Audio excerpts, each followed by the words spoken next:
ওমানে অবৈধ প্রবাসীদের ধরতে অভিযান অব্যাহত রয়েছে। এরই ধারাবাহিকতায় মাস্কাট থেকে ১৯ জনকে গ্রেপ্তার করেছে প্রশাসন। বুধবার রয়্যাল ওমান পুলিশ এক বিবৃতিতে এই তথ্য জানিয়েছে।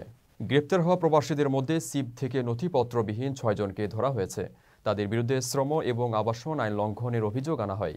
একই সময়ে প্রবাসী নারীদের দিয়ে অনৈতিক কাজ করানোর অভিযোগে আটক করা হয় ১৩ জনকে। পুলিশের অনুসন্ধান ও অপরাধ তদন্ত বিভাগ এবং সিপের স্পেশাল টাস্ক ফোর্স এসব অভিযান পরিচালনা করে। গ্রেপ্তার হওয়া প্রবাসীদের বিরুদ্ধে আইনি ব্যবস্থা নেওয়া হচ্ছে বলে জানিয়েছে পুলিশ। ওমানে অবৈধভাবে কাজ করা প্রবাসীদের রুখতে এবং অপরাধ দমনে অভিযান আরও জোরদারের ঘোষণা দিয়েছে দেশটির সরকার। এ লক্ষ্যে ইতিমধ্যে সিকিউরিটি অ্যান্ড সেফটি সার্ভিসেস কর্পোরেশনকে অতিরিক্ত দায়িত্ব দেওয়া হয়েছে। জানুয়ারির ৫ তারিখ থেকেই সেই নির্দেশনা মেনে কাজ করছে ইন্সপেকশন টিম। অপরাধে জড়িত প্রবাসীদের গ্রেপ্তার, সংরক্ষিত পেশায় প্রবাসীদের কাজ করা ঠেকানো, শ্রম আইন লঙ্ঘন প্রতিরোধে এবং ওমানি নাগরিকদের জন্য কর্মসংস্থানের সুযোগ সৃষ্টি করাই এই পদক্ষেপের উদ্দেশ্য। ওমানের সেরা রেট দিচ্ছে বাংলাদেশি প্রতিষ্ঠান গালফ এক্সচেঞ্জ। প্রিয়জনকে টাকা পাঠাতে আজই আসুন আমাদের যে কোনো ব্রাঞ্চে অথবা কল করুন স্ক্রিনে দেয়া নাম্বারে। গালফ এক্সচেঞ্জ, বাংলাদেশিদের প্রিয় এক্সচেঞ্জ।